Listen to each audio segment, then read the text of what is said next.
Enggak, ini kan di spin Pak Prabowo nggak mau ngaca, nggak mau patuh dengan arahan host. Tapi ada yang jago banget tadi aktingnya saya lihat, menghayati banget. Nah, Ganjar gitu, kalau kamu jabatan jangan dikejar, ya, itu takdirmu. Mungkin stereotip yang paling ditakuti oleh PDIP, mungkin stereotip abangan ini. Stereotip abangan yang memang nggak terlalu dekat dengan agama. Tapi kalau ditanya, kenapa ada azan dan ada video Mas Ganjar? Jawabannya sebenarnya simpel. Karena tahun depan ada Pilpres. Dan Mas Ganjar jadi baca pres.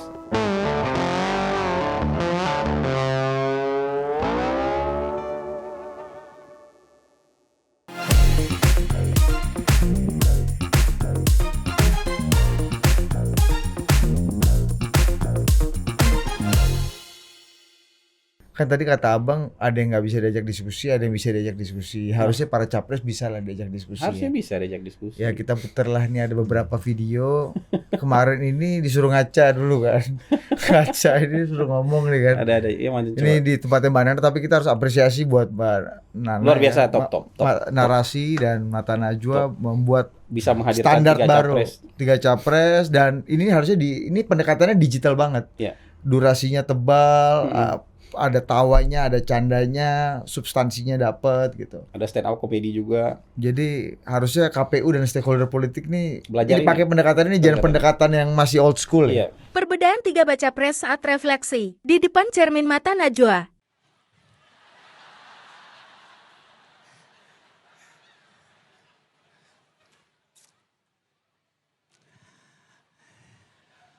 Ini mau mulainya juga repot ini kita. Gini, saya ini nggak pernah ngomong di depan kaca. Ini pertama kali nih saya selalu ada yang kaca. pertama di Mata Najwa. Nah. Di tempat ini, di lapangan ini, saya kelas 1 SD dan bermain sepak bola pertama kali di lapangan terbuka, namanya lapangan STO. Pada waktu itu saya kelas 1 SD, sekolahnya di Sekip. Pada tahun 89 saya berada di lapangan ini, namanya lapangan Pancasila. Menjadi mahasiswa Universitas Gadjah Mada, universitas yang saya impikan. Saya mau minta Bapak berkaca lagi. Bapak berdiri di sini, kapan lagi ngerjain Menhan kan? Bapak, saya ingin Anda berefleksi Pak Prabowo atas segala hal yang sudah Bapak lalui selama ini. Bapak jangan kemana-mana, Bapak. Refleksinya di depan kaca, Pak. Udah cukup. Jadi maksudnya Bapak di sini sambil berkaca, berbicara pada diri sendiri. Refleksi. Gue udah berkaca. Refleksi kan?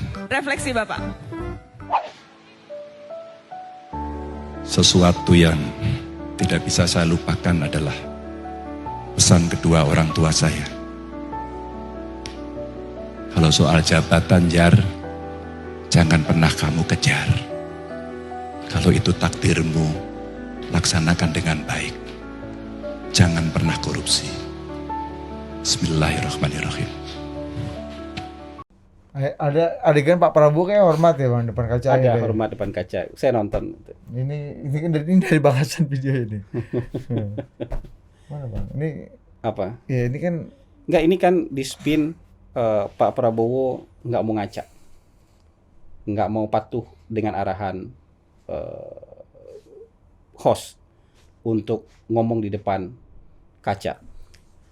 Ya pertama kan saya apresiasi lah kegiatan Najwa bikin ini tuh luar biasa. Dan antusiasme orang untuk nonton sampai akhir, sampai malam itu kan, yang live itu juga luar biasa. Saya nonton semuanya dari Mas Anies, Mas Ganjar, Pak Prabowo, saya nonton. Ketika disodorin kaca terakhir itu, pas sesi Mas Anies saya udah bilang, sodorin kaca, suruh ngomong depan kaca. Saya bilang ini agak-agak aneh nih. Dan semua orang pasti awkward lah. Orang yang normal nih, bukan orang normal, orang yang biasa-biasa kayak saya ini, awkward nih ngomong di depan kaca. ditonton ribuan orang. Ditonton oleh ribuan orang. Saya tuh saya tuh juara lomba pidato loh dulu, tingkat provinsi. Ketika sampai di Padang itu latihan, pelatih saya tuh suruh saya pidato depan kaca. Saya nggak pernah bisa pidato depan kaca. Kata ngeliat kaca, kita awal buka mulut aja kita udah ketawa. Gila itu, berkali-kali begitu gagal, saya ditarik sama orang tua saya, sama almarhum papa. Dia bilang gini sama Teren, anak saya bukan orang gila, jangan suruh ngomong depan kaca. Dia harus ngomong depan manusia lain, depan orang lain. Biar dia bicara pidato depan saya. Dan saya pidato depan orang tua saya, dan itu lancar. Awkward lah pasti, suruh ngomong depan kaca tuh walaupun apa katanya, disuruh latihan pidato, latihan acting, apa segala macam. Orang yang nggak punya bakat narsis, orang yang nggak punya bakat acting, nggak bisa itu ngomong sendiri depan kaca. Kalau kita kecil-kecil dulu, kalau di kampung saya nggak tahu di kampung orang ya. Kalau di Sumatera Barat kita kecil-kecil ngomong di depan kaca sendiri udah jewer sama orang tua kita. Ngapain ngomong sendiri depan kaca? Masukan setan kamu nanti ngomong sendiri depan kaca. Ada yang nyanyi-nyanyi, joget-joget depan kaca, itu ditarik sama orang tua. Jangan dong joget-joget depan kaca. Nanti kamu gila, gitu-gitu. Ada kekhawatiran orang tua kalau anaknya ngomong depan kaca, itu anaknya punya masalah Mental health. punya masalah mental health. Walaupun istilah itu nggak ada pada waktu itu. Walaupun saya nggak setuju soal mental health, nggak setuju soal kalian, tapi saya melihat teman-teman yang suka ngomong sendiri depan kaca, suka nyanyi-nyanyi depan kaca, suka suka joget-joget depan kaca, itu memang punya jiwa seni yang tinggi, punya bakat acting, ada bakat dramanya, bakat teatrikalnya tinggi. Saya melihat kalau yang di sini ya Mas Ganjar paling menghayati bicara depan kaca tadi itu, yang paling menghayati itu Mas Ganjar. Udah kayak ngelihat aktor watak ngomong itu, lagi casting gitu. Jadi tapi ketika misalnya suruh ngomong depan kaca ini, menurut saya kita kan milih presiden. Orang-orang yang punya tidak punya bakat untuk tampil teatrikal nggak akan sanggup ngomong depan kaca. Bahkan nggak sanggup ngaca lama-lama. Apalagi ngomong soal isi hati di depan kaca, ngelihat wajah sendiri, ditonton oleh ribuan orang. Ini kan kayak film India atau sinetron, ada ngomong dalam hati, tapi kedengaran sama semua orang, sama penonton gitu. Ini buat saya ini awkward ini. Ini salah satu momen awkward buat orang yang tidak narsis dan tidak punya bakat acting. Pak Prabowo menurut saya nggak punya bakat itu. Nggak punya bakat narsis, nggak punya bakat acting. Jadi nggak bisa dia lama-lama depan kaca, nggak bisa menurut saya itu. Karena saya punya pengalaman sendiri yang begitu, yang awkward begitu. Iya. Gitu. Bukan berarti kita nggak bisa ngomong. Akhirnya dia curahkan, dia mau ngadap orang kan. Mau ngomong tuh, akhirnya Pak Prabowo mau merefleksi diri itu menghadap ke semua penonton. Mas Anies awal-awalnya senyum ketawa sendiri geli, tapi akhirnya dia menghayati juga, panjang juga dia ngomong. Tapi awalnya awkward. Awalnya awkward tapi menghayati juga, panjang juga. Jangan-jangan itu bagian dari narasinya Iya, kan. benar. Awal awkward dulu lah. Tapi Mas ternyata Ari, menghayati. I owe you an interest, ya kan? And please count on your own. Iya. interest. Tapi kalau ada lu dijilat sih dulu. Yes, Mr. President. Sama Mas Ganjar menghayati sekali kayak aktor watak. Kalau Mas Ganjar nggak ada awkwardnya tadi. Nggak ada awkward, langsung menghayati, ngomong kayak gitu. Nah, ini kan kita membayangkan. Coba bayangkan Zelensky sama Putin suruh ngomong depan kaca. Yang kan ngomong depan kaca siapa? Zelensky. Saya nonton di malam, wah ini Zelensky nih. Putin nggak mungkin mau disuruh ngomong depan kaca di depan banyak orang. Bahkan Pak Jokowi, saya membayangkan nih, saya merem nih, Pak Jokowi kan punya bakat-bakat teatrikal juga, ya kan? Gimiknya di lapangan kan jago Pak Jokowi. Tapi membayangkan Pak Jokowi ngomong di depan kaca, nggak kebayang, nggak akan mau. Ngomong menghadapi diri sendiri, ngomong depan kaca, di depan ribuan orang, saya yakin 100% Pak Jokowi nggak mau. Kalau Donald Trump sampai di stop mana Iya, akan Donald terlalu Trump lama, ngomong ya. di depan kaca itu. Makanya Pak Jokowi, Pak Prabowo, saya ngebayang Zelensky dan Putin aja. Putin nggak mungkin mau suruh ngomong depan kaca. Mungkin ini gimmick, tapi ada orang yang nggak punya bakat nggak akan sanggup melakukan itu. Nggak punya bakat teatrikal, nggak punya bakat acting. Tapi yang punya bakat seni kayak gitu, bakat teatrikalnya tinggi, bakat actingnya tinggi, sanggup dia ngomong depan kaca sendiri. Tapi akhirnya jadi olok-olok tuh, Bang. Pak Iya, nggak Prabowo apa-apa. nggak mau ngomong. Itu sudut pandang saya. Kabur tadi Iya. apa macam-macam. Karena itu semua orang akan merasakan tuh. Nggak banyak orang yang sanggup ngomong di depan kaca menghadapi dirinya sendiri. Karena awkward pasti. Gua jadi, kalau saya sih ngerasa gua kayak orang gila kalau ngomong depan kaca. Makanya kalau saya training klien, kalau pas mau debat-debat kandidat pas pilgub itu, kalau orang yang old school kan ngomong depan kaca, rata-rata 99% nggak ada yang berhasil.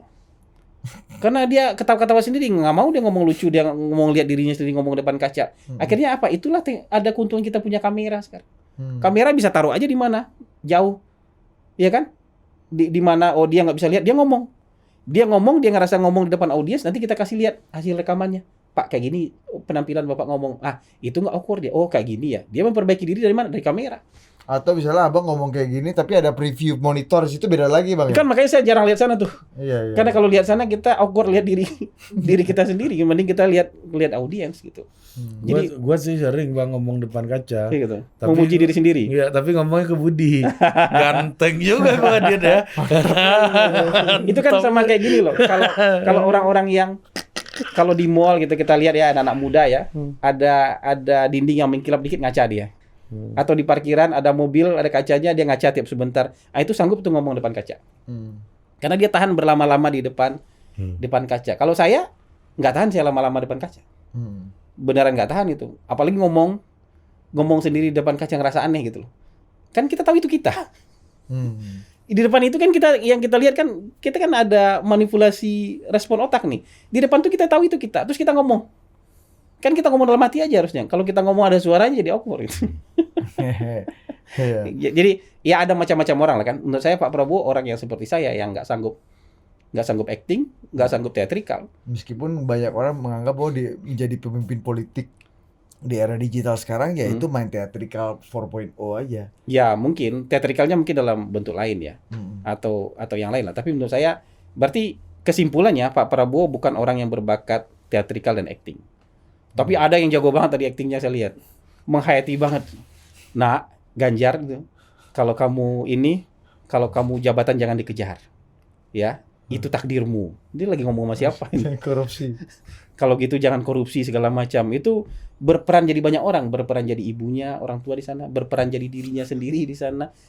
Dan suara hatinya ditonton oleh ribuan orang live. Kalau saya sih nggak sanggup. Mas Ganjar tuh punya level yang jauh lebih tinggi. Ridwan Kamil menurut saya sanggup tuh. Kang Emil sama Mas Ganjar kalau duit paten juga tuh bang ya. Iya, tuh sanggup tuh. Ngomong kayak gitu depan kaca tuh sanggup tuh. Mas Anies menghayati betul. menghayati betul. Mas Anies tadi awalnya awkward tapi akhirnya menghayati juga kan gitu. Gitu. Caimin gimana kalau Caimin? Caimin nggak tahu saya itu. Ragu juga saya belum tentu Dia pasti sanggup tuh. ketawa ngeliat dirinya. Belum tentu sanggup. Saya nggak yakin Caimin sanggup bicara depan kaca. 40% ketawa kali. Iya, nggak yakin saya sanggup tuh. Jadi ini pilihan aja. Saya yakin Putin nggak sanggup bicara depan kaca. Zelensky sanggup. Gitu aja. Erick Thohir. Pak Erik mungkin sanggup ya. Mungkin ya. Mungkin sanggup Pak Erik. Sandi gitu sanggup tuh. Sandi mungkin sanggup. Pak Erlangga nggak sanggup tuh ngomong kayak gitu depan kaca tuh. Pasti itu ya. Nggak Kemungkinan dia besar. nggak ya. bisa tuh disuruh ngomong depan kaca depan ribuan orang nggak akan ngomong di depan kaca tuh. Gitu. Karena ya itu kan butuh skill itu. Iya, Dan butuh mental juga itu buat bukan masalah menghadapi diri sendiri tapi kan ya memang itu kan kita acting, kita tahu itu kita Iya, lagi iya. acting gitu loh. Nah, kita bisa acting apa enggak itu aja. Kecuali guru-guru acting lah ya bisa lah. Tapi itu emang susah ternyata bang ya kayaknya. Benar. Itu emang susah gitu. Enggak, dan mungkin kita bisa ngomong sendiri depan kaca kalau kita hanya sendiri. Ri, cuman hubungan kita dengan diri kita sendiri, Bang. Mungkin juga. Itu mungkin lebih, ini kan Depan dengan sadar ada orang yang nonton dari sini langsung, Kita ngomong di depan belakang kaca. kita ada ribuan orang yang menyaksikan dan berdebar-debar. Kalau gua di posisi itu gua akan ambil mic dan gua ngajak audiens ngobrol gua. Nggak mau gua, pasti gua nggak sanggup juga Ya, tuh. itu Iya, dilakukan iya. oleh Gua Pak juga Prabowo. nggak sanggup Dia itu. hormat di kaca, habis itu dia minggir, akhirnya dia ngomong sama audiens. Iya. Refleksi saya ini, ketika saya sekolah di luar negeri, Iya. saya merasa refleksi saya ketika saya jadi tentara, dia bawa anak buahnya berenang. Anak buahnya berenang di kolam renang Manggarai. Dan itu kolam renangnya pinggirannya lumutan. Akhirnya dia suruh anak buah dia bersihin lumut itu.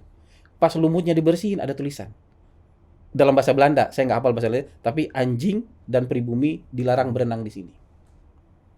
Oh itu buat dia itu pukulan buat harga diri dia sebagai orang Indonesia. Ketika dia sekolah di luar negeri, berkali-kali juga gurunya waktu mungkin masa pelarian ya, gurunya bilang, kamu bangsa kamu kan masih tinggal di atas pohon ya. Itu yang diceritakan Pak Prabowo ketika merefleksikan ini. Saya ketika sekolah di luar negeri, mungkin saya satu-satunya yang orang Indonesia sekolah, guru-gurunya menghina dia dengan itu. Bangsa kamu masih banyak yang tinggal di atas pohon. Iya. Lives on Jadi tree, ya. dia tuh punya dendam soal diskriminasi. Menurut saya itu juga yang melatar belakangi dia mengusung Ahok sebenarnya. Dia ada dendam soal diskriminasi. Dia pernah diperlakukan diskriminatif ketika sekolah di luar negeri. Jadi buat dia mau bilang anak-anak kalian nggak boleh lagi kayak gitu. Mengalami hal, kalian harus jadi anak-anak yang percaya diri, gembira menatap masa depan, semangat menatap masa depan. Kalau itu hanya bisa kalau kalian makmur. Kalau kalian warga negara maju, kalau kalian warga negara dari sebuah negara yang makmur. Gitu. Jadi menurut saya itu rangkaian-rangkaian psikologis itu yang mungkin harus dibaca orang, bukan ini kan tim Ganjar yang bikin lagi tadi video. Bukan mendeskripsikan orang nggak mau ngaca. Emang yang lain bisa ngaca, ngomong sambil ngaca itu kan nggak gampang. Cuman orang dengan bakat-bakat tertentu, bakat acting dan bakat teatrikal yang bisa ngomong di depan kaca gitu. Mas Ganjar memenuhi itu, Mas Anies memenuhi itu. Di depan orang ya. Gue ada Depan cerita orang. soal Mas Ganjar sih. Di depan mata kepala gue sendiri.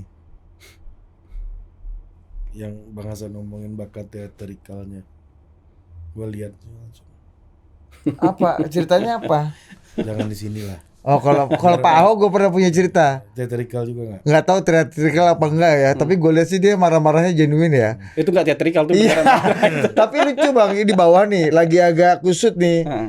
Kebetulan kita bisa saksikan di televisi gitu ya. At the same time aku nunggu di depan ruangan dia lantai 2 kan waktu Wagub masih. Kan delay ke TV dan ini kan, tapi kita lihat di YouTube gitu delay. Pas ini baru selesai, Pak Ahok udah depan mata gue, udah naik tangga.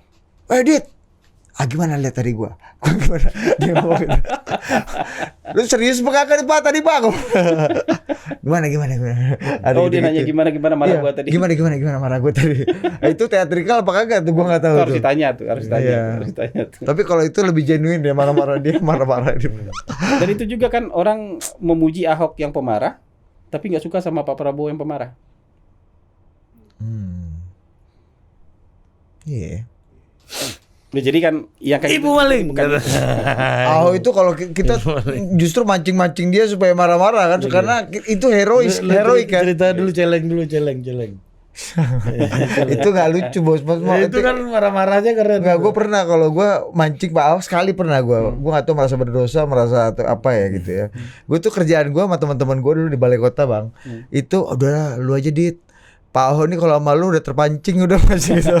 Gue Terpancing marah ya. kerja mancing bos. Soal waktu itu Depok intinya hujan pokoknya kiriman Iya. ke Jakarta. banjir kiriman. Pak gimana Pak gini? Iya kita ini mempersiapkan turap-turap gitu. Iya Pak tapi kalau ini Depok sekarang nggak mau tuh tutup ininya. Iya bagaimana? Iya tapi kan dia udah gitu kamu coba nahan tuh sampai akhirnya Depok, dengerin nih Depok kita dibaca gara-gara lo kalau lo nggak gitu. Sama Mas Pri gue digini udah.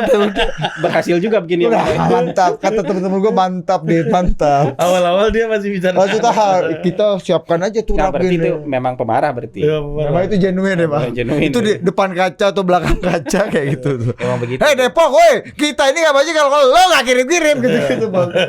Berarti lah itu normal. Celeng dong. Celeng lucu ya Bang. Celeng ini lucu kawan. Ini genuine ya Bang. Waktu itu Jakarta lagi ada wabah ini daging celeng nyerbu kan. Ya. Udah terakhir kita doorstop segala macam rame nih. Ya kan doorstop terus terakhir gue iseng aja, Pak, coba dong Pak, kasih dulu itu tips buat masyarakat Jakarta bagaimana membedakan daging celeng dengan daging sapi. Gini ya, nih ya masyarakat Jakarta ya, kata Pak Ahok nih. Gue nggak tahu rekaman masih ada. Kalau lo ya masak daging itu kelebihan bumbu atau kekurangan bumbu, Masih enak. itu masih enak. Itu pasti celeng. Gue bilang hancur ya Pak. Ini udah gak usah dinaikin, ini gak mutu. Lucu Pak. Itu pengalaman pribadi. Pribadi itu boleh. Kalau nggak dikasih apa-apa masih enak tuh berarti celeng. Iya makanya. Ini tapi post factum boleh diceritain. Boleh, udah lama Waktu ini. gubernur tuh Pak. Iya. Bang, ngaco gue bilang udah nggak mutu nih pas terakhir. Udah. Anak-anak untungnya teman-teman juga merasa ini nggak perlu jadi kontroversi Iya, lah. Tiap hari dia bikin kontroversi, Iya. maki-maki orang kan. Masih banyak kontroversi yang lain. Iya, kalau percelengan doang kan kurang begitu seksi ya. Sampai ya. Kalau Pak Jokowi aktingnya pun butuh di direct ya Bang ya. Apa? Kalau Pak Jokowi kalaupun acting dia jago tapi butuh Butuh skenario lah. skenario yang mendirect dia gitu. Ya, tapi kan Pak Jokowi model reality show ya. Ya. Bukan acting menurut saya, tapi memang Reality show, Ada dia betul. bikin show. Ya. Dia bikin show di lapangan gitu, bukan di panggung. Nah, tapi bikin coba show. cerita Jangan lu. dulu. Koper. Enggak ini enggak boleh kalau ini. In power. Nanti di luar. Jadi menurut saya itu reality show lah. Ya, yang gue bisa ini bos. Dia Ya, bikin show, Pak Jokowi bikin show ya. kalau di yang gue bisa kasih testimoni bang, Pak Jokowi itu kan selama 2012 sampai 2017 aku ikutin Pak Jokowi, dan Pak Jokowi itu selalu masuk pesawat itu terakhir ketika semua orang udah standby. Iya. Gue pikir nih ngapain, kenapa kita telat-telat kayak Bahkan gini? harusnya yang pertama ya. Iya harusnya kan, dan dia kan pasti duduk ekonomi bang, ini sebelum presiden ya. Ternyata emang ini bos, duduk di belakang, Jadi harus semua melewati orang orang melihat. di depan kan, jadi semua minta foto, bikin hancur, rusak dulu kan di depan. Ada kan 20 menit bos dari depan. Gue boleh kusut ini. Itu reality show. Reality show. Desain dan reality show. Iya, Taruh iya. di belakang, masuk terakhir. Semua orang Pak Jokowi. Betul, Pak kalau Jokowi. reality show itu plotnya yang paling penting ya bang. Plot ya? aja. Bukan Bukan omongan. Bukan omongan. Bukan Kamu nggak jago, suruh depan kaca, gue rasa dia juga. Makanya saya yakin Pak Jokowi nggak bisa ngomong depan kaca. Iya. Dan nggak akan mau.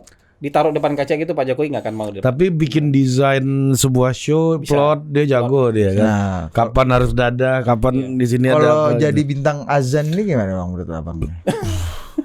Nah, ini ada jawabannya nih, Ustaz ya. Coba kita lihat jawabannya. Kita lihat dulu lah. Ini menarik, Mbak Nana, thank you Mbak. Perihal tayangan azan yang menampilkan sosok Anda di stasiun televisi milik Haritanu yang kita tahu adalah seorang ketua partai yang mendukung pencalonan Anda sebagai presiden. Ya, KPI, Bawaslu memang sudah bilang tidak ada pelanggaran. ya. Tapi video azan itu sudah menimbulkan banyak persepsi beragam di publik, Mas. Iya. Sampai sejauh ada yang bilang Ganjar Pranowo sedang memainkan politik identitas. Oke. Jadi saya mau tanya langsung ke Anda. Ya. Apa niatan dan maksud Anda, Mas? Masuk TV, berwudu, sholat, di tayangan azan? Iya. MNC punya tim kreatif kemudian mengajak saya dan saya pastikan dia punya kepentingan yang lain, apakah untuk company-nya, apakah untuk kepentingan yang lain. Dan kemudian dia mengajak saya dan saya sampaikan, saya tidak punya sejarah politik identitas. Identitas saya adalah yang seperti ini dan kita melakukan hal yang biasa dan kemudian semuanya menilai, hasil akhirnya Mbak Nana sudah sebutkan. Mas, diajak oleh MNC dan Anda katakan pasti punya kepentingan lain.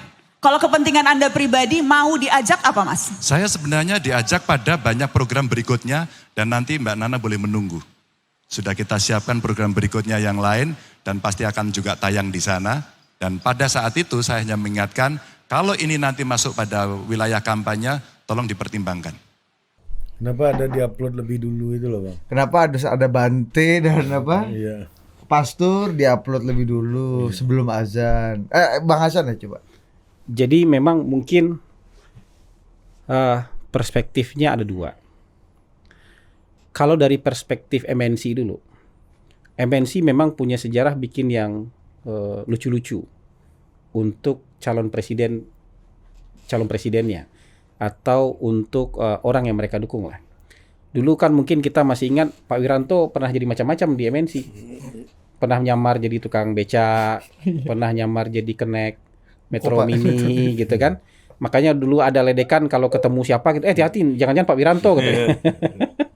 Kalau ketemu orang yang gimana gitu yang 2014 tuh Bang. iya tuh, hati-hati itu jangan-jangan Pak Wiranto lagi nyamar gitu. Jadi suka bikin yang kayak gitu tanpa dipikirkan efeknya lebih. Yang penting ngetop aja gitu.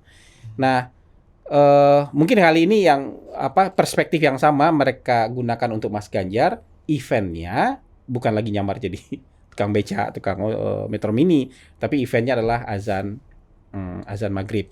Nah, kalau dari sisi Mas Ganjarnya menurut saya mungkin ini nggak perlu diakui juga, tapi deep down ya misalnya PDI Perjuangan ya deep down mungkin Mas Ganjar juga sendiri kan di masyarakat tuh ada stereotip, ada stigma. Mungkin stereotip yang paling ditakuti oleh PDIP mungkin stereotip abangan ini. Stereotip abangan yang memang nggak terlalu dekat dengan agama. Apalagi Mas Ganjar itu kan pernah ada puisi atau pidato itu yang mengkritik azan. Kau mengaku dekat dengan Tuhan, kalau nggak salah ya kalimatnya, tapi kau manggil Tuhan dengan pengeras suara. Ada tuh entah pidato entah puisi waktu itu yang Mas Ganjar. Saya pernah lihat itu. Itu mungkin ketakutan ketakutan soal identitas keagamaan. Jadi makanya perlu untuk menunjukkan dengan cara yang halus, mungkin maksudnya dengan cara yang halus, kan nggak ada ngomong apa-apa. Cuman azan maghrib, cuman videonya Mas Ganjar wudhu, Mas Ganjar sholat kayak gitu. Tapi maksudnya adalah itu, menegaskan bahwa orang ini identitasnya Islam. Walaupun sebenarnya nggak ada yang dirugikan loh. Benar-benar nggak ada yang dirugikan kan? Nggak ada yang diserang loh. Menurut saya politik identitas itu kan ketika orang lain merasa dirugikan dengan membawa identitas tertentu. Kalau ini kan Mas Ganjar nggak merugikan siapa. Makanya saya nggak nyebut itu sebagai politik identitas. Tapi kalau ditanya, kenapa ada azan dan ada video Mas Ganjar? Jawabannya sebenarnya simpel. Karena tahun depan ada Pilpres. Dan Mas Ganjar jadi baca pres. Karena kalau nggak ada Pilpres tahun depan dan nggak ada Mas Ganjar jadi baca pres, pasti nggak ada azan maghrib yang ada Mas Ganjarnya.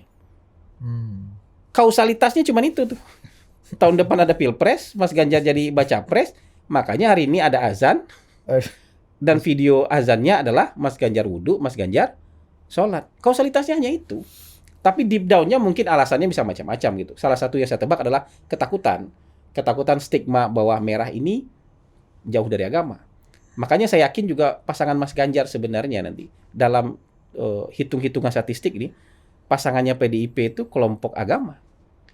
Bu Mega wakil yang dipilih di MPR-nya waktu itu Hamzah Has, bukan Akbar Tanjung, bukan nasionalis juga. Ya, ketika maju Pilpres Hasyim Muzadi. Meskipun 2009 sama Pak Prabowo yang ya sekali aja dengan Pak Prabowo, dengan sekuler. nasionalis. Sisa habis itu dengan Hasyim Muzadi. Pak Jokowi dua-duanya dipilih kelompok hijau loh. Pak JK kelompok hijau, Kiai Ma'ruf kelompok hijau. Makanya sebenarnya dugaan saya kemungkinan besar Mas Ganjar ininya pasangannya adalah kelompok hijau. Karena ketakutan paling besarnya kalau nggak hijau tentara, berarti wakilnya bisa tentara. Kalau nggak hijaunya hijau agama, dicap nggak dekat dengan dua kelompok itu kan. Prabowo juga tetap aja hijau ya Bang ya. Apanya? Hijau tentara kan. Ya Pak Prabowo hijau tentara gitu. Jadi menurut saya itu kan ketakutan mereka kan dianggap berjarak dengan agama atau dianggap berjarak dengan hijaunya tentara. Jadi menurut saya itu pilihannya buat Pak Ganjar mungkin itu yang dipilihkan oleh Ibu Mega sebagai pemegang otoritas penentu capres dan cawapres ini gitu. Iya. Nah, gitu. kalau menjawab bagi ini kan kita gimana embrace dengan kemarin kita bahas hari ya. Embrace dengan kontroversi, stigma orang. Ini kan dianggap Mas Ganjar memakai pola-pola keagamaan lah ya, etik keagamaan untuk bisa tadi menjawab problem politik tadi. Ini Mas Ganjar menjawab masalahnya tadi gimana bro? Menurut saya agak-agak emosi dikit ya. Dia bilang dia kaget dengan pertanyaan Najwa ini. Kemudian dia bilang, oh MNC mungkin ada niat-niat lain untuk kepentingan company atau kepentingan... Enggak lah. MNC nggak mungkin ada niat-niat. Niatnya niat bantu Mas Ganjar pastilah. Niat Mas Ganjar untuk maju Pilpres kan gitu aja. Niatnya itu. Jadi, tapi kan ya mungkin perlu juga lah buang badan dikit-dikit. Ini salah orang kok, bukan salah saya gitu. Dan di selain itu, saya nggak cuma memainkan identitas Islam loh. Saya juga merangkul yang lain loh. Kayak saya ketemu sama Bante, saya ketemu dengan Pastur apa ada segala macam. Dan sudah diupload lebih dulu. Sudah diupload lebih dulu gitu. Ya, ada defensif dikit lah. Jadi tapi menurut saya oke lah. Mas Ganjar menjawab dengan baik lah. Walaupun kita tahu jawabannya sebenarnya ya sesederhana itu kausalitasnya. Tahun depan ada Pilpres. Mas Ganjar ada baca pres, makanya ada azan, yang ada video Mas Ganjarnya. Udah gitu aja. Kalau nggak ada Pilpres nggak ada itu. Mungkin azan subuh Bang. Tetap religius tapi nggak ada yang nonton jarang lah ya. Ya kalau itu lebih low profile kalau azan subuh. Azan maghrib di prime time soalnya. Prime time. Low profile. Apalagi azan maghrib di bulan puasa ada lah. Bulan puasa udah lewat lagi ya. Nanti nggak dapat. Nggak dapat gitu. Iya. Jadi tapi bahwa itu jadi perdebatan menurut saya nggak apa-apa. Kan orang ya layak dong jadi perdebatan kan. Wajar. Karena ini politik identitas nggak nih. Jadi kan kita juga akhirnya dapat konsensus nanti mana yang politik identitas, mana yang enggak. Iya. Mana yang dianggap kampanye, mana yang enggak. Gitu aja menurut saya gitu. Ya, kalau menurut gue dia boleh. Boleh. Banyak. Ya nggak ada masalah sebenarnya Mas Ganjar di azan ini. Ya kan dia kan nggak lagi merendahkan orang yang lain. Nggak ada serangan apa-apa. Nggak ada serangan apa-apa. Ini kan kayak dia pasang poster dekat-dekat masjid aja sebenarnya kan. Atau pakai baju ya, tapi kan selalu ada yang terganggu. Misalnya gini, Pak Prabowo pasang foto bersama Pak Jokowi nggak ada serangan buat siapa-siapa kan? Kan nggak nyerang siapa-siapa. Ya nyerang PDI dong Bang. Ya enggak dong. Kan kader PDI Bang. Presiden. Kalau sama Mas Gibran, Prabowo sama Gibran. Nah itu boleh lah diperdebatkan. Tapi yang harus yang paling pertama marah Gibran loh. Tapi Gibran nggak marah nggak? Menurut saya nggak marah. Kan sama juga gini. Tiba-tiba misalnya PDI bilang calon wakilnya kemungkinan ada AHY, ada Ridwan Kamil. Itu kan kader partai lain. Emang udah minta izin sama partainya? Kan nggak juga. Oh iya. Jadi sama-sama aja gitu. Misalnya wakilnya yang masuk list ini ada Ridwan Kamil, ada ini. Itu kan kader partai lain juga. Emang udah minta izin sama ketumnya? Kan nggak juga. Cuma Sandi aja Bang Sandi aja yang udah minta izin. Nah, langsung sama Sandi aja. Enggak kan sama P3 kan Oh iya, usulin nama iya Bang kalau Sandi itu kan. mungkin sudah. Atau pas AHY ya kan dia ketumnya sendiri. Iya, ya. Kenapa kayak nggak? gitu. Jadi menurut saya yang kayak gini-gini tuh ada yang hal yang positif yang kita bikin, tapi orang lain nggak suka. Ya. Gitu, karena ngerasa serangan buat dia. Tapi buat saya nggak serangan. Masang foto presiden kecuali gini misalnya Pak Prabowo pasang foto sama Bu Mega itu, maksudnya apa pasang-pasang foto sama Bu Mega tuh? Pasang foto sama Pak Jokowi ya nggak apa-apa lah. Gitu. Yang penting tidak ada ofensif ke orang lain. Iya. Atau misalnya rasain lu Pak Jokowi pindah ke sini gitu. Itu kan itu ofensif. Iya. Itu pasang foto aja udah ini Iya. satu presiden satu. Iya, atau ilustrasi apa cekek mencekek ya, atau ofensif lah. Ya. Nah gitu, itu nggak ada serangan sama siapa-siapa. Jadi menurut saya, Iya. ya nggak apa-apa lah. Diperdebatkan soal azan ini sehat kok. Walaupun saya kalau ditanya bilang enggak Sama, itu Bang, bukan politik setuju, Bang. identitas. Iya. Ya ini kan orang iklan aja. Yang iklan Ya, itu. Tapi sayangnya iklannya ini di layanan masyarakat Bang harusnya. Gitu. Iklannya di komersil aja Di gitu. Oh, di editorial yang jelas Iya. berbayar ya. Ini Ya, tapi bayar. Haritanu kan pintar. Saya udah nyumbang airtime. Iya. Padahal azan itu mau ada Mas Ganjar nggak ada Mas Ganjar udah tayang itu. Iya kan? Tapi Free. itu bisa dibilang ini airtime-nya saya udah nyumbang ini. Prime time loh. Itu ada konversi ke ini Bang Sumbangan. ya, kolateral ya. Kolateral. Padahal dikasihnya di jam yang nggak ada Mas Ganjar juga itu ada azan. Iya, gitu. itulah. Tapi kan nggak boleh itu frekuensi publik kan masalahnya. Iya. Gitu aja sih sebenarnya. Yang masalah MNC-nya dalam hal ini. Gitu. Iya kan? Karena itu frekuensi publik, Frekuensi publik iklan layanan masyarakat, dipakai buat didompleng oleh kampanye. Kampanye politik. Harusnya Tapi kalau memang- dibilang kampanye ya kampanye. Mau ngapain lagi? Iya, tapi meskipun secara administratif regulasi Belum ada ini belum kampanye. masuk kampanye, Mas Ganjar belum Iya. kandidat. kalau emang mau kasih yang slot yang normal-normal aja gitu loh. Dangdut aja di Iya. acara dangdut ya nggak, ya Iya, nggak? lebih Atau lebih stand up fair. komedi di Iya, acara lebih stand up fair. komedinya ya nggak gitu Iya, kan? betul. Itu lebih fair ya. Tapi memang kalau masyarakat kita tuh kan mainnya main 0 sama 100 aja.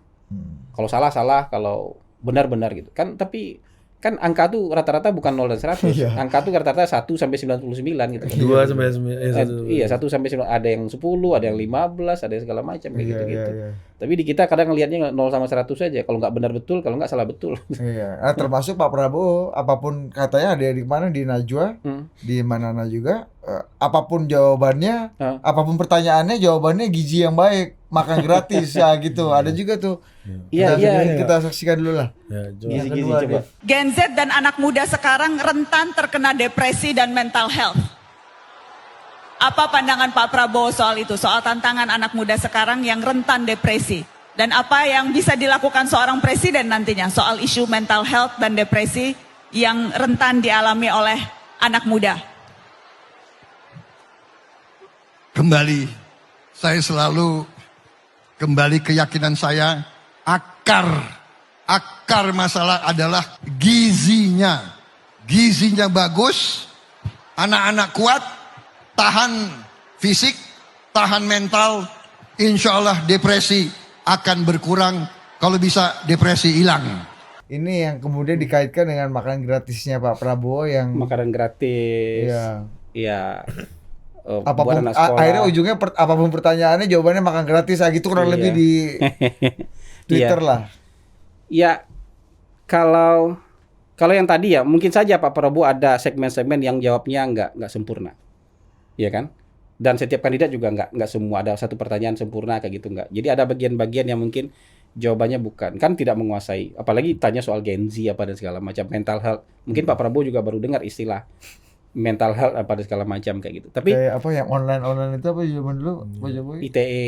Iya, E-commerce. Nah, tapi kalau misalnya bicara soal gizi dan makanan itu buat dia sesuatu yang serius.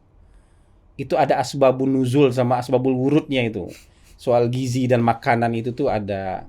Jadi menurut saya tuh saya simpulkan tuh dua. kalau interaksi saya dengan Pak Prabowo ya.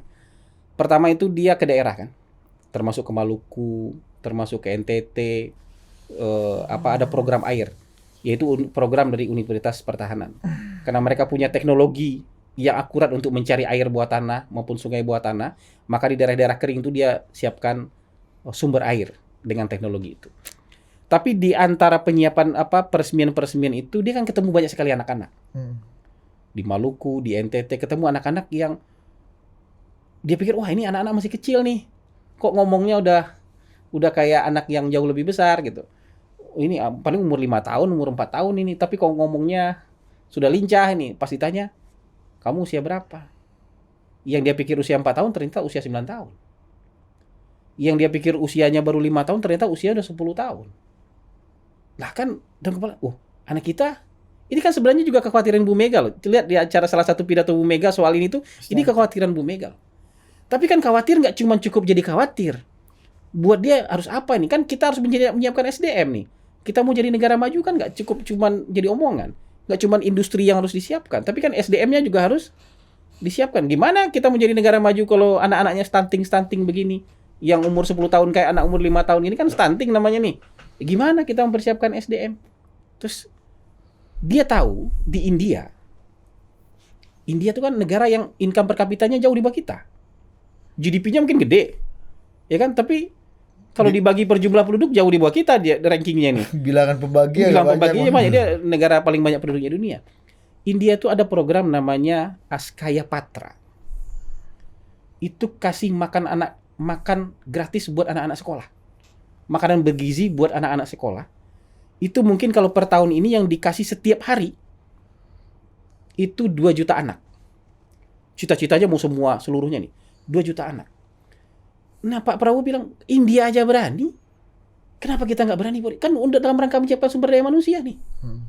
Ini investasi sumber daya manusia. Mahal memang. Tapi investasi sumber daya manusia. Ini yang Askaya Patra ini, program keren banget.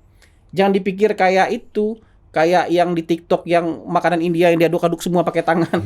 Yang makan apa segala macam semuanya pakai tangan. Enggak. Ini semuanya sangat modern.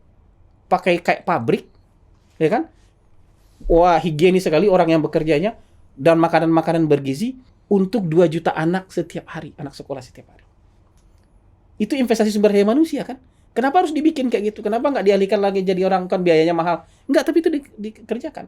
India. Jadi kalau menurut Pak Prabowo, India yang income per kapitanya aja jauh di bawah kita berani, kenapa kita nggak berani? Kita sama-sama menyiapkan sumber daya manusia kok. Uangnya dari mana? Kita cari nanti uangnya dari mana. Banyak kok yang nggak efisien program dan peluang-peluang untuk mendapatkan pendapatan dengan hilirisasi itu banyak kok. Tapi uang itu harus dipakai buat apa? Untuk menyiapkan sumber daya manusia juga kan? Nah, itu pikiran dia. Jadi dia ngelihat sendiri anak-anak yang jadi nggak bisa kita dengan mindset anak Jaksel. Anak-anaknya umur 10 tahun udah kayak anak umur 15 tahun nggak kayak gitu. Di daerah-daerah kita ngelihat anak-anak umurnya 10 tahun kayak anak umur 5 tahun. 5 tahun. Ini kenapa? Karena gizi. Dan gizi itu nggak cuma di anak sekolah, anak dari ibu hamil. Makanya dia mau program itu. Jadi ini sebenarnya cita-cita mulia. Perkara itu nanti, misalnya sanggupnya kita 1 juta dulu. Ya nggak apa-apa kan bertahap. Kita sanggupnya nanti 2 juta anak dulu. Nggak apa-apa bertahap. India juga bertahap kok. Kenapa jadi olok-olok? Karena dianggap nggak mungkin ya ngasih makan gratis ke semua anak sekolah gitu kan. Itu kan itu logikanya masuknya ke situ kan, Bang. Iya, logikanya itu. Ya akhirnya jadi olok-olok ujungnya. Jadi buat saya kita itu memang nggak mau melihat itu dengan jernih dulu. Ya, nggak mau melihat itu dengan jernih. Kan dikaji dulu. Ini kan ide. Oke, ini ketika dibicarakan, ini loh asal muasalnya. Ini loh tujuannya. Menurut saya ketika ceritanya disampaikan, tujuannya disampaikan, nanti saya yakin ini salah satu program unggulan nih. Ketika ini sekarang biarin aja jadi kontroversi, tapi nanti nih ketika sudah diperdebatkan ini jadi program unggulan nih. Ini kayak ini ya Bang ya. Andrew Yang itu dulu ngomongin UBI itu. Universal Basic Income kan juga diketawain. Iya, diketawain orang apa itu? Inflasi dibagiin $1.000 per tahun. Ngapain? Iya, nanti kan inflasi juga. Kalau kata orang financial market apa? Liquidity keren, Bos. Ya itu. Jadi ide-ide yang mungkin belum bisa 100% diterapkan, tapi itu ide yang perlu dicoba. Ide yang patut diuji. Dan kalau sudah ada yang nyoba, India dari tahun 2000 loh itu. Bukan sekarang, dari tahun 2000 loh. Bertahap tuh. Sekarang sudah 2 juta anak. Kalau saya mungkin lebih ini lagi, kenapa nggak universal basic income aja? Itu juga bisa. Pengangguran kita gaji gitu. Iya. Itu kayak di Jepang. Heeh. Kamu homeless, kamu dapat bantuan dari negara. Cukup buat hidup tapi nggak cukup buat nyewa rumah. Iya. Ini sama Kayak yang di Bali itu kan banyak yang penerima itu bang, dari Australia kan, Iya. dari ya Pak Jokowi for some extent ya ada kasih 550 triliun buat bansos ibaratnya gitu Itu kayak bisa dipakai. UBI terbatas lah ya, Iya, kurang itu lebih juga. kan. Lu digaji kan? Dan itu juga bisa Pengangguran, dipakai orang buat itu, bisa dipakai buat yang tadi itu, penyiapan sumber daya manusia itu. Bansos itu kalau dikonsolidasi bisa disalurkan buat itu. Lebih jelas Bisa penyiapan kok. sumber daya manusia. 540-an triliun. Wah, kenapa enggak? Kalau kita punya segitu. Jadi dana itu yang ada selama ini untuk bantu-bantu itu banyak. Sekarang kita mau konsolidasi jadi mana prioritas? Mau bantuan-bantuan begitu aja atau bantuan yang lain atau ini? Ini agak mirip Pak Jokowi. makan gratis ini di Amerika pun kan istri gua kan 6 tahun ya sekolah Kenapa di tuh? Amerika. Yang orang tuanya nggak mampu tuh ada tempat makan kantin gratisannya memang udah ada, Din. Ini nggak, konsepnya sebenarnya nggak radikal, Nggak baru-baru amat ya. Iya, Cuma kalau karena di sini ini aja Iya. nggak siap. Dulu kita waktu kecil kan juga sekolah kan suka dapat susu. dapat gitu kan. apa? Kalau gua dulu tuh kacang setiap hijau. bulan, Kacang hijau. setiap bulan tuh ada bantuan gizi. Iya. Iya. Kalau kita ke Posyandu juga dapat makanan bergizi. Iya, Sekarang kacang- masih ada nggak bang ya? Nah, itu yang nggak ada lagi sekarang. Nggak ada ya? Dulu gua rutin loh itu dapat. idenya Pak Prabowo tuh nggak radikal. Lu menurut dapat gua. nggak Rif gitu Iya. di Cilegon? Cuman mau Pantesan diributin kurang aja gizi. sama orang. Iya, nggak radikal. Kalau misalnya ngomongin, menurut gua ya, yang lebih radikal tuh UBI misalnya. Iya. Pengangguran kita gaji. Kalau gitu kan. UBI itu. Ah, itu programnya Budiman Sujatmiko tuh. Iya. Itu bisa Iya. jadi program. Tapi butuh kemampuan fiskal yang Iya, besar Pak. juga. Ya tapi kan Ya. daya beli purchasing power Betul. meningkat, Nah, kan. makanya Pak Jokowi kan bansos 540 triliun itu kan UBI ini kan Ya, dalam termasuk juga skala. kartu prakerja kan itu. Mm-mm. Nggak, tapi kayak di Vio ini Bang, umur berapa lu? 22. 23 aja nggak pernah merasakan sekolahnya dibagi apa-apa. Iya nggak ada. Selain Ya, dibagi itu zaman PR orde dulu baru ya? doang begitu. Zaman orde baru doang gitu. Kalau kita dulu dapat susu, Iya, rutin Bang. dapat kacang hijau, Iya. dapat Seminggu apa. sekali ada kali gua, 2 minggu sekali lah, seminggu sekali mungkin. Ya mungkin kalau lu di kota Kota besar gua. dapat itu. Kalau gua kan di kampung, Dan- dapatnya sekali sebulan. Pabrik susu dan Kayak iya. kita apa-apa harus lapor Jakarta dulu kan Bang. Iya, Panjang dan- rantainya, Dan di gua Bang, panjang. pabrik susu ini susu itu perusahaan susu itu berlomba branding Bang. Iya, Hari itu kan- ini Sustagen, Itu kan besok sebenarnya Milo, juga bisnis hidup. besok Denko. Industri hidup kayak gitu. Misalnya Kalau dikelola kayak Askaya Patra itu, dia punya 65 dapur massal yang memproduksi sekian ton makanan setiap hari untuk itu. Wah, itu modern sekali dan menurut gua terjamin lah gizi anak-anak sekolah. Targetin aja. Iya, iya. Targetin aja misalnya Indonesia Timur dulu buat macu ininya kan, Iya. SDM-nya Yang kan. paling kurang lah ya. Iya gitu.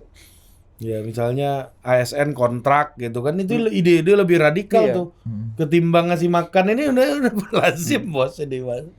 Dulu Mbak Tutut pernah punya program apa Bang? Yang terakhir zaman-zaman Krismon Kalau itu udah kupon ya? krisis. Kalau itu krisis, itu bukan program jangka panjang, itu program krisis. Oh, itu ya ini ya Program apa krisis. social safety ini ya, Iya, bantalan social ya. safety net tuh, gitu. Iya banyak sebenarnya ide-ide yang lebih Sebenarnya ide Pak Jokowi mindahin ibu kota pun lebih Lebih radikal, radikal dari ini daripada ya. ini. Lebih radikal. Ya, Lebih kontroversial itu Iya.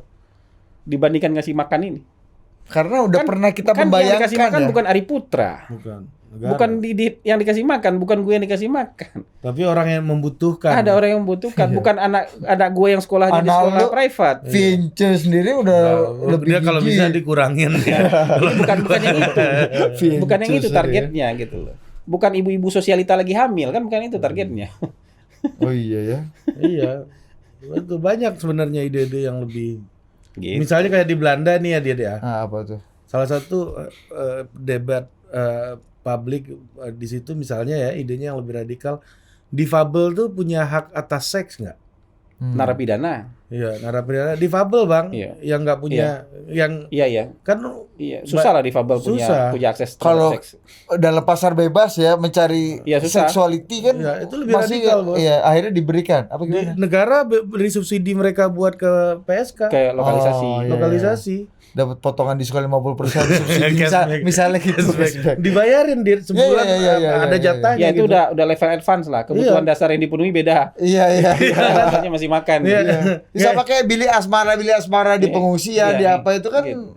Tapi kan maksudnya gini Bang, policy-nya itu sebenarnya diributkan karena lahir dari sebuah pertanyaan yang radikal gitu. Apakah seks adalah hak semua warga negara dan difabel ini adalah warga negara? Kalau memang benar, mereka nggak bisa pada faktanya punya opportunity sebanyak Didit gitu. Ya sebanyak lu. Lu lebih terbatas banyak ya, karena lu udah punya istri ya. punya istri, udah terpenuhi hak gua udah. Ya kan? Seks tuh hak apa kewajiban? Hak, iya. Nikah itu hak apa kewajiban? Ya hak dong. Hak kan, boleh Iya diambil, dong. boleh enggak. Yoi. Nah ini Seks itu juga hak. hak. Ya dia boleh ambil, boleh enggak. Betul. Nah, perdebatannya dari situ gitu Iya. loh. Maksud Tapi gua, kalau dia mau ambil harus dipenuhi. harus dipenuhi. negara memberikan Harus fasilitasi. Kalau Iya. dia mau ambil hak itu, dia mau pakai hak itu harus bisa dipenuhi. Iya, untuk orang-orang kayak Divio yang nggak mau pakai hak seksnya ini kan, dia bisa alihkan ke kita-kita yang butuh lebih banyak. Gua lah pakai kupon lo nih. Iya. Bro. Bang, Kuya, sini kupon lo buat gua gitu kan ya. Gak mau Kupon. bang lawan ini bang. Kupon. Iya, iya. Bahkan kami udah memberikan subsidi silang dengan cukup baik aja, tolak kawan. Tapi itu maksud gue ini pertanyaan yang nggak radikal sebenarnya. Iya, ya, tapi Dan kenapa nggak jadi perlu olok-olok? diributkan. Nah, kenapa jadi olok-olok ya? Ya karena ya satu kan mindset. Mindset itu nggak mau cari tahu dulu. Ada best practice nggak di tempat lain? Nggak mau baca dulu. Pokoknya ini rasa-rasa bisa kita ributkan aja gitu. Malah lebih radikal misalnya lokalisasi. Sebenarnya itu- lebih radikal Caimin loh. Apa? BBM gratis. BBM, ya itu lebih radikal tuh. Itu nggak ada butuhnya buat SDM, nggak ada. Nah, Caimin ini BBM gratis setelah electric vehicle mencapai 95%. Ada syarat. Ada syarat. Ya tapi nggak apa-apa. Di bawah ini loh bang, Tapi ya kan? minimal Kayak Kalau kita tanda ngomong lebih tangan radikal, ini. lebih radikal. Iya udah kita impor gratisin aja sekalian kan gitu orang nggak ada make. Gitu. Iya. Gaji siapa itu? Ya, Ganjar. nanti kita bahas lah itu. Gaji gue ya capek juga kita di fase 1 ini ya. Kita di kabinet bayangan lah nanti kita ya. Tapi menurut gua ini harus kita apresiasi sih bang. Maksudnya Ide-ide ya. debat gagasannya udah Iya, mulai iya. muncul. Udah mulai, saya senang itu. Iya. Jadi Iya, walaupun ada pro dan kontra gitu, ada suka nggak suka, ya wajar lah kan Bang, ini. yang diributin di Twitter bukan substansinya. Bukan. Gimana hormat apa kagak di depan cermin lu fasih apa kagak, ya kan? Ya itu saya kecewa tuh yang soal di depan cermin itu kan itu benar-benar itu sama kayak ini ada kolam renang ya gitu. Tanding renang kalian di sini gitu. Suruh ngomong pan kaca. Ya, kalau baju renang kalah semua sama Pak Bowo. Kalah semua. Iya. Kalau adu lari menang Mas Ganjar. Iya. Gitu. Kalau adu tahan lama ngomong mungkin menang Mas Ganjar.